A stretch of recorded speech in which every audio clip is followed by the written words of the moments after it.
Hello दोस्त, आज हम लोग द्विघात समीकरण चैप्टर के फर्स्ट चैप्टर के बारे में देखते हैं। कहाँ पर क्या है। पहला है जांच कीजिए कि क्या निम्न द्विघात समीकरण है कि नहीं। इसमें आपको 5-7 क्वेश्चन दिया हुआ है, इसको जांच करना है कि द्विघात है या नहीं। तो कैसे जांच करेंगे।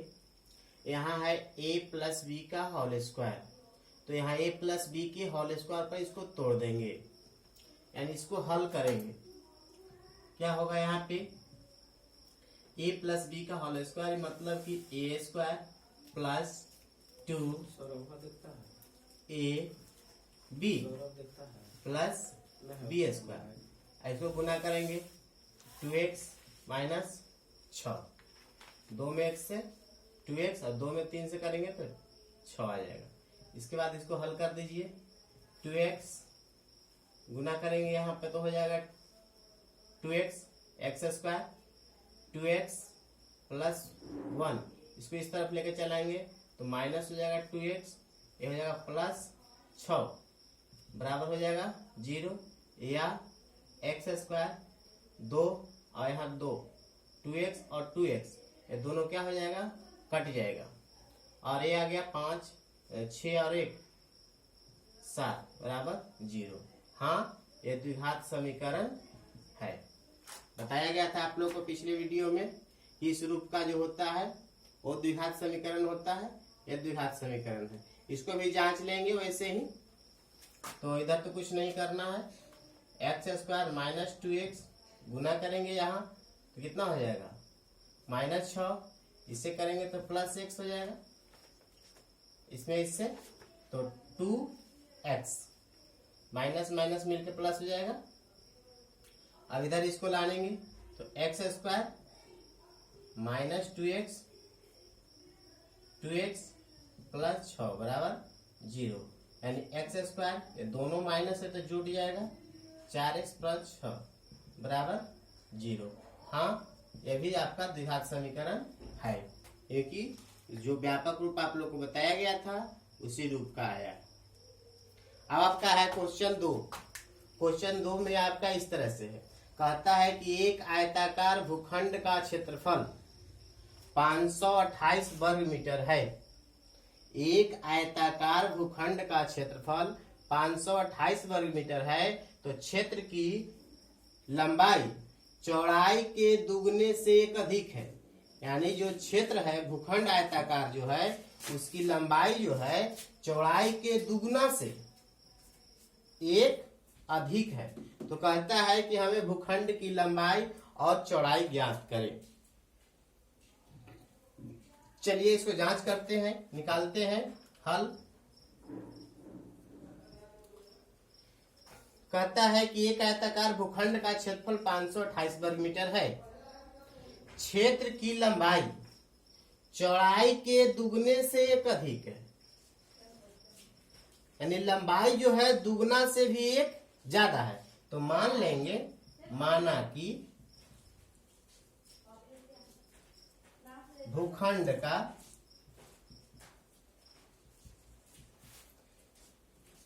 लंबाई जो है चौड़ाई के दुगने से, तो क्या मानेंगे लंबाई की चौड़ाई।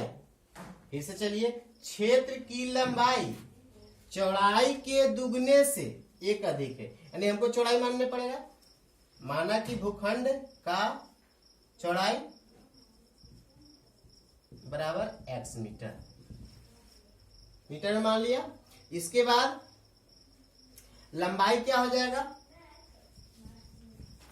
लंबाई कहता है कि लंबाई चौड़ाई के दुगने, तो चौड़ाई के दुगना कर दीजिए, दुगने से एक अधिक है, प्लस a बराबर हो जाएगा 2x प्लस 1। यानी हमको चौड़ाई मालूम हो गया और लंबाई मालूम हो गया, चौड़ाई और लंबाई। तो आयत में क्या होता है, लंबाई और चौड़ाई। तो आयत का क्षेत्रफल बराबर क्या होता है, चूंकि आयत का क्षेत्रफल बराबर होता है लंबाई गुने चौड़ाई। तो लंबाई आपका कितना है 2x प्लस 1 और चौड़ाई कितना है x बराबर क्षेत्रफल आपको कितना दिया हुआ है 528 बराबर 528 कर देंगे वर्ग। अब देखिए जैसे आप लोग को इधर बताया गया था यहाँ पे गुना करने के लिए वैसा ही देखिए इस रूप में है तो इसको भी द्विघात में डाल देंगे क्या हो जाएगा गुना करेंगे तो 2x स्क्वायर प्लस x बराबर 528 या इधर आइए 2x स्क्वायर प्लस x इसको इस तरफ लाइए तो माइनस हो जाएगा 528 बराबर 0। ये आपका क्या आ गया द्विघात समीकरण। आपको जो नहीं है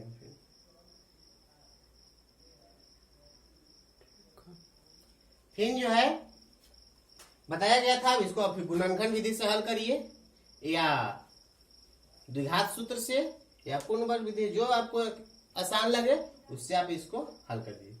दूसरा क्वेश्चन इसका है कहता है कि दो क्रमागत धनात्मक पूर्णांकों का गुणनफल 306 है। क्रमागत धनात्मक पूर्णांक धनात्मक और ऋणात्मक दो होता है जैसे -5 -7 या आपका ऋणात्मक हुआ धनात्मक में सभी में प्लस लगे हुए होंगे।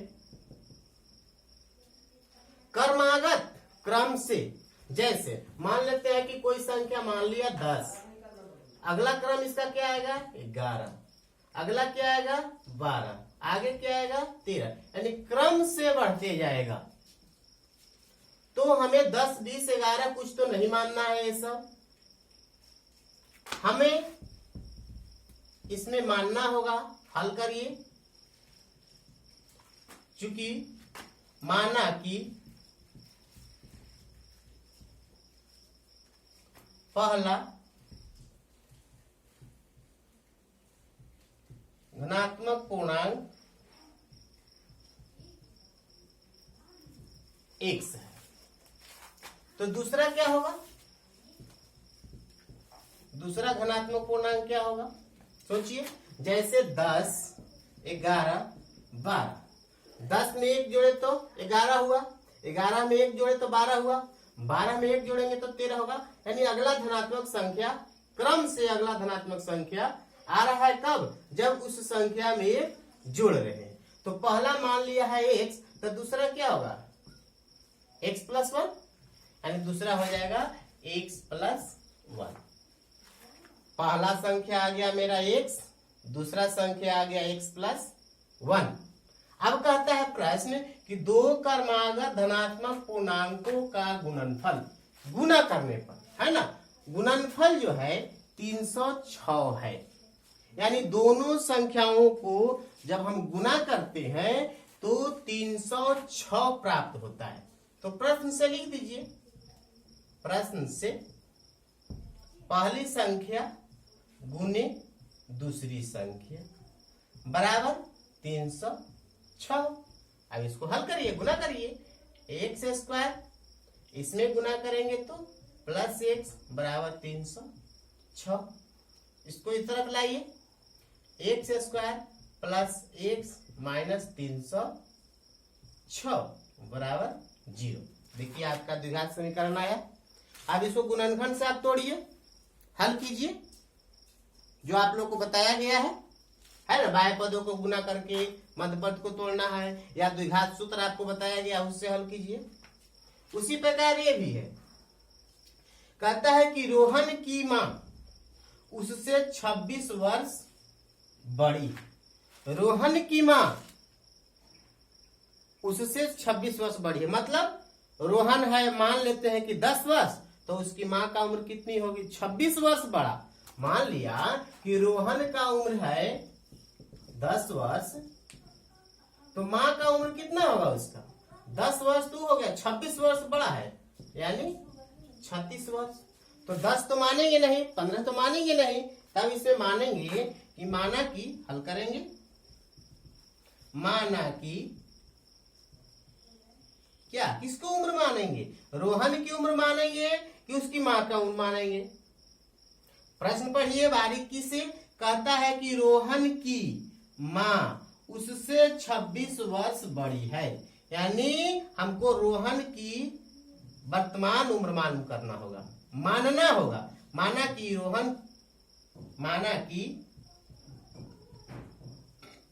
रोहन के वर्तमान उम्र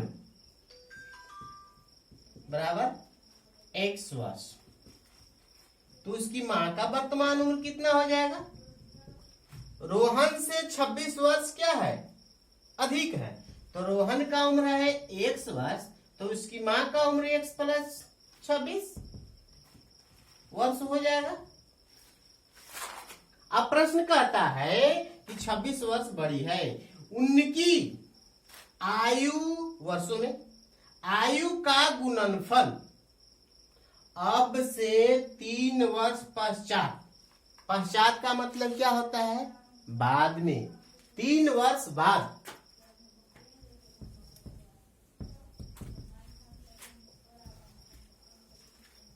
क्या कहता है कि रोहन के वर्तमान उम्र इस मान लिया 3 वर्ष बाद। चलिए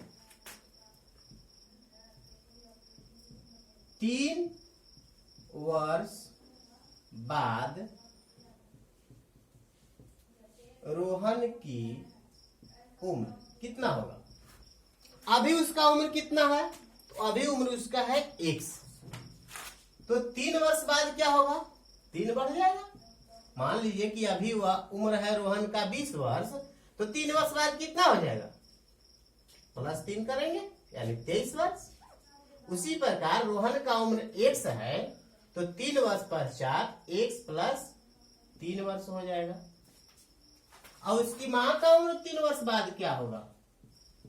3 वर्ष बाद माँ की उम्र बराबर, अभी माँ का उम्र कितना है?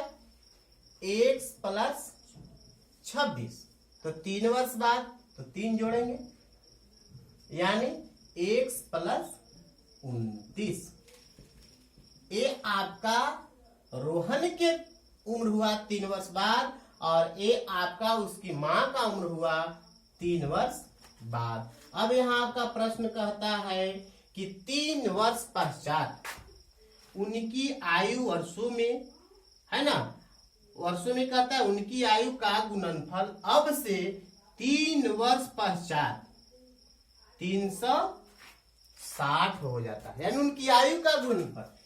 प्रश्न से आइए, दोनों के गुणनफल कर दीजिए, x प्लस 29 बराबर 360। अब इसको हल करिए, इसमें इससे गुना करेंगे तो कितना होगा? x स्क्वायर, इससे इसमें गुना करेंगे 29x, फिर 3 से करेंगे 3x, फिर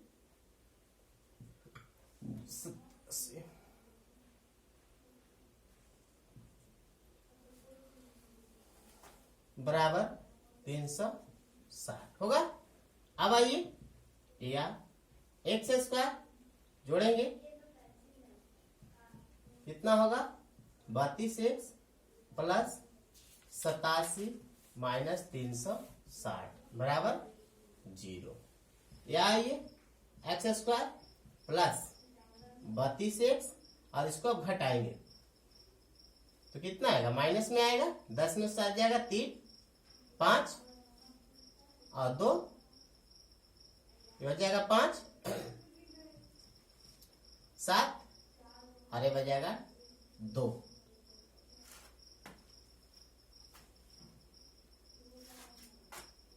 बराबर हो जाएगा 0। ये आपका क्या आ गया? द्विघात। यहां से आप x का वैल्यू द्विघात समीकरण से हल करेंगे।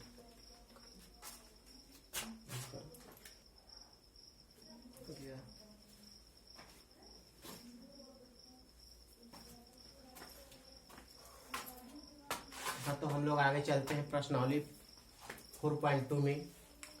थोड़ा सा फोकस दे देते हैं प्रत्येक क्वेश्चन को। पहला क्वेश्चन कहता है कि गुणनखंड विधि से निम्न द्विघात समीकरणों के मूल ज्ञात करें।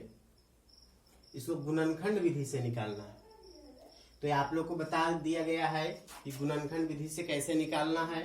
तो इसमें आपको 5-6 क्वेश्चन है, उसी ही निकाल लीजिएगा जैसे आपको इसको बताएंगे। या पिछले वीडियो में आप लोग को बता दिया गया है कि ये द्विघात समीकरण को गुणनखंड विधि से कैसे हल करेंगे। तो बाह्य पद को गुना करेंगे। तो बाह्य पद मेरा है x² और 10 -10 यानी -10x² है। इसको जब गुणनखंड करेंगे तो आएगा आपका 5x यानी 2x और 5x है। 2 आपका गुणनखंड है। इसमें हमको लाना है कितना 3। तो एक सिंपल है, एक का कर देंगे -5 और एक कर देंगे 2। तो 5 दूना 10 -10x² हो जाएगा और घटाएंगे तो हो जाएगा -3। यानी इसको हल कर दीजिए। x² -5x + 2x -10 बराबर 0। कॉमन लेंगे x -5, यहाँ 2 कॉमन लेंगे तो x -5 बराबर 0 या x + 2 और x -5 बराबर 0। यानी x + 2 बराबर 0 और x बराबर हो जाएगा -2 और x -5 बराबर 0 और x बराबर हो जाएगा 5। यानी x बराबर आपका आया -2 और 5। इसी प्रकार अदर क्वेश्चन है, आपको पहला में 5-6 क्वेश्चन है, उसको इसी प्रकार आप हल कर लेंगे। जिनको दिक्कत होगी वे आप संपर्क कर लेंगे, दे देंगे, बता देंगे हमको, हम उसको सोल्व कर देंगे, हल कर देंगे। अगला क्वेश्चन नंबर 2 है, उदाहरण 1 में दी गई समस्याओं को हल कीजिए। जो आपको उदाहरण में बताया गया है उसी क्वेश्चन को अपने कॉपी पर उत्तर पुस्तिका पर उतार लेना है और उसको हल करना है। आप अपने किताब में देख लीजिएगा। तीसरा कहता है कि ऐसी 2 संख्याएं ज्ञात करें। ऐसी 2 संख्याएं ज्ञात कीजिए जिनके वर्गों का योग 365 है। ऐसी 2 संख्याएं ज्ञात करें जिनके वर्गों का योग, ऐसी 2 संख्या ज्ञात करना है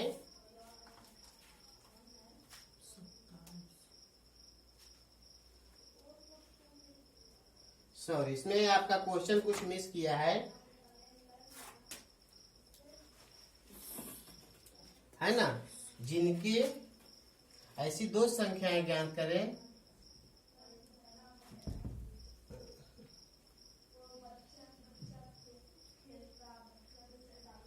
जिनका योग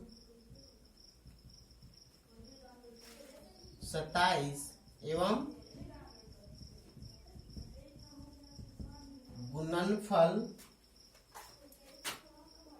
182 हो। सॉरी, मिस्टेक कर गया क्वेश्चन में, थोड़ा सा देख लीजिएगा, मिला लीजिएगा क्वेश्चन को।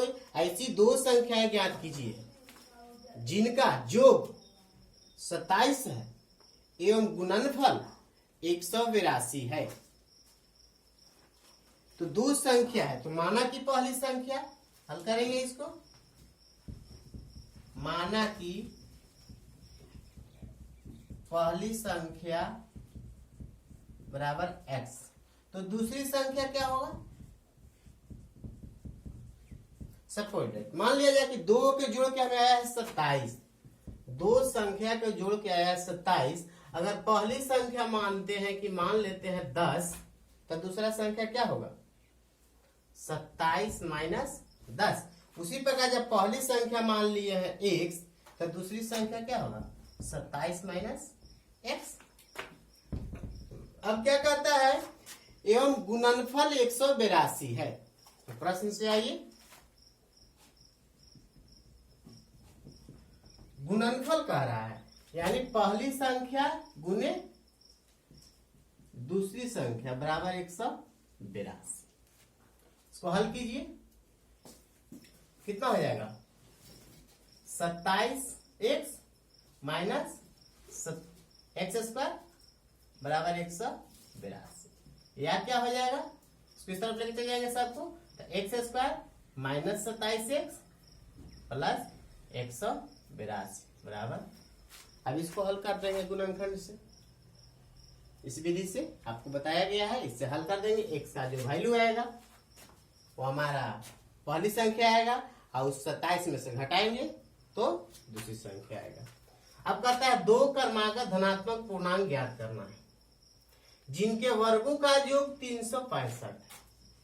कहता है कि दो क्रमागत, पिछले वीडियो में आप लोग को क्रमागत के बारे में बताए थे। कहता है कि दो क्रमागत धनात्मक पूर्णांक ज्ञात कीजिए जिनके वर्गों का योग, तो माना कि पहला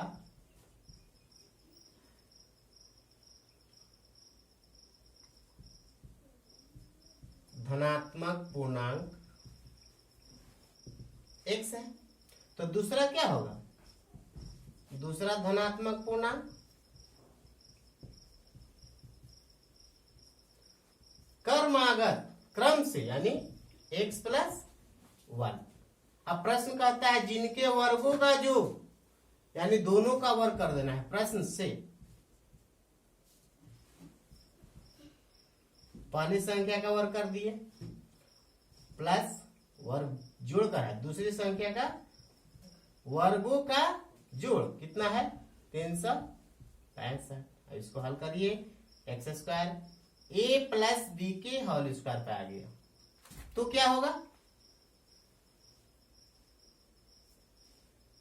ए square plus 2ab plus b square बराबर कितना हो जाएगा? 365। अब इसको हल करिए, x और x हो जाएगा 2x स्क्वायर, यहाँ हो जाएगा 2x प्लस 1 और इसको इस तरफ लाएंगे तो -365 बराबर 0। यहाँ हो जाएगा 2x स्क्वायर प्लस 2x, घटेगा तो -364 बराबर 0। यह आपका द्विघात समीकरण आ गया। दो कॉमन भी ले सकते हैं, कॉमन लेकर के इसको हल कर देंगे। आय कहता है कि एक समकोण त्रिभुज की ऊंचाई इसके आधार से 7 सेंटीमीटर कम है। देखिए कहता है कि एक समकोण त्रिभुज है, एक समकोण त्रिभुज की ऊंचाई, ये ऊंचाई आपका जो है क्या कहता है? ऊंचाई इसके आधार से यानी इससे आधार से 7 सेंटीमीटर कम है। तो इसको मान लें क्या चीज? x, x minus 7। तो कहता है कर्ण कितना कहता है? 13 हो गया। अब कर्ण स्क्वायर बराबर लंब स्क्वायर जोड़ आधार स्क्वायर। चलिए इसको हल करते हैं।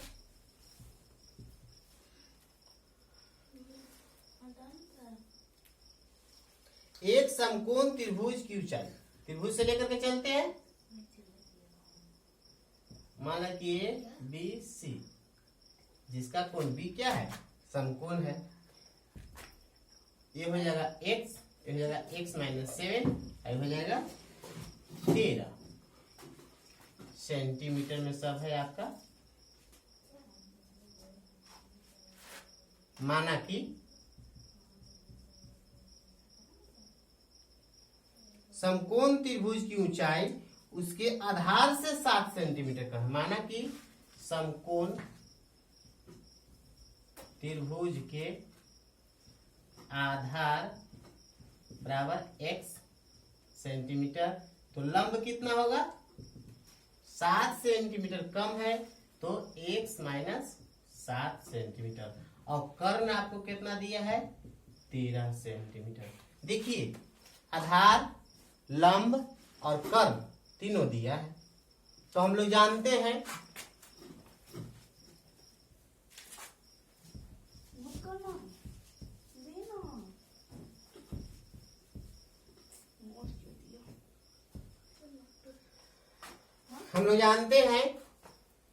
कि कर्ण स्क्वायर बराबर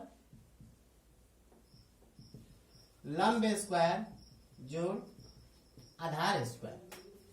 कर्ण आपका कितना है? 13 के स्क्वायर। लंब आपका कितना है?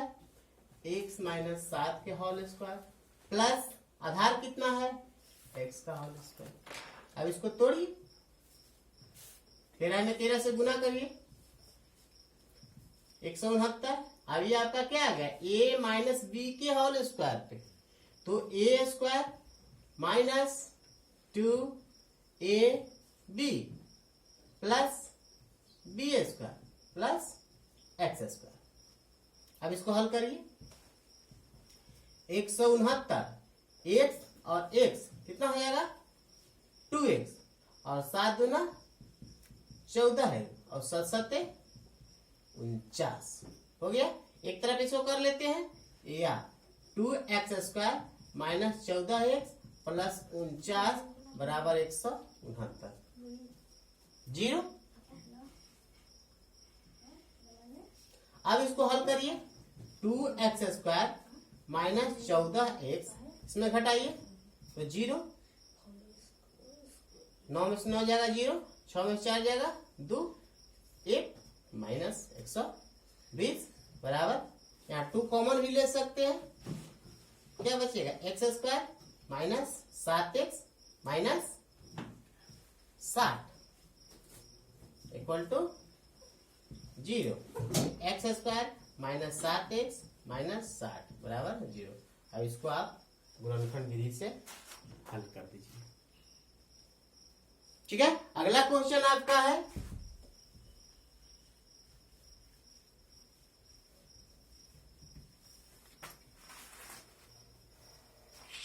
देखिए इसको हल करिए। कहता है कि एक कुटीर उद्योग, कहता है कि एक कुटीर उद्योग एक दिन में कुछ बर्तनों का निर्माण करता है।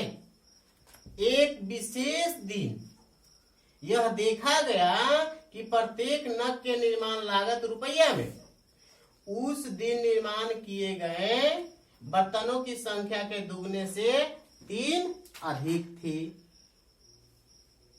तो मान लीजिए, माना कि, है ना, क्या कहता है, उस दिन के निर्माण किए गए बर्तनों की संख्या के दुगने से अधिक थी, दुगने से 3 अधिक थी। यदि उस दिन कुल निर्माण लागत कितना था 90 रुपया। चलो फिर से एक बार देखें, कहता है कि एक कुटीर उद्योग, एक उद्योग जो है एक दिन में कुछ बर्तन का निर्माण करता है।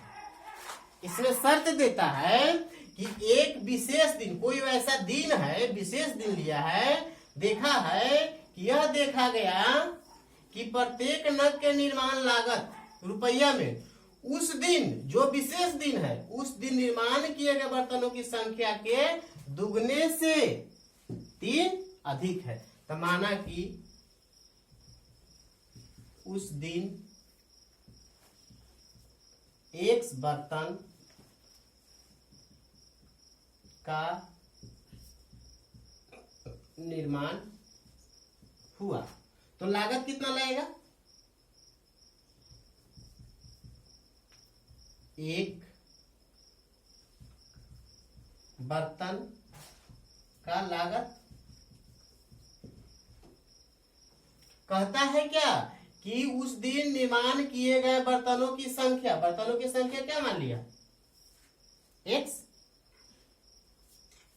बर्तनों निर्माण किए गए बर्तनों की संख्या के दुगने से 3 अधिक है, यानी 2x प्लस इतना आपका रुपया लगा एक बर्तन का। उस दिन बर्तन कितना बना x, तो प्रश्न से क्या हो जाएगा, है ना, x बर्तन हो गया, एक बर्तन का कीमत इतना हुआ, अब x बर्तन बना तो कुल लागत कितना हो गया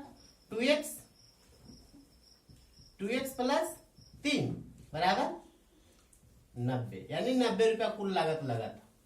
अब इसको हल करिए, कितना आएगा 2x स्क्वायर प्लस 3x बराबर 90, यानी 2x square plus 3x minus 90 बराबर 0। अब इसको हल करेंगे तो आपका x का वैल्यू आएगा, x का वैल्यू आएगा तो बर्तनों की संख्या हो जाएगी। इसके बाद नग के निकाल लेंगे, दूसरा जो आपको कह रहा है बर्तनों की संख्या, है ना, प्रत्येक नग की लागत भी आ जाएगी। थैंक यू, आगे अब अगले वीडियो में।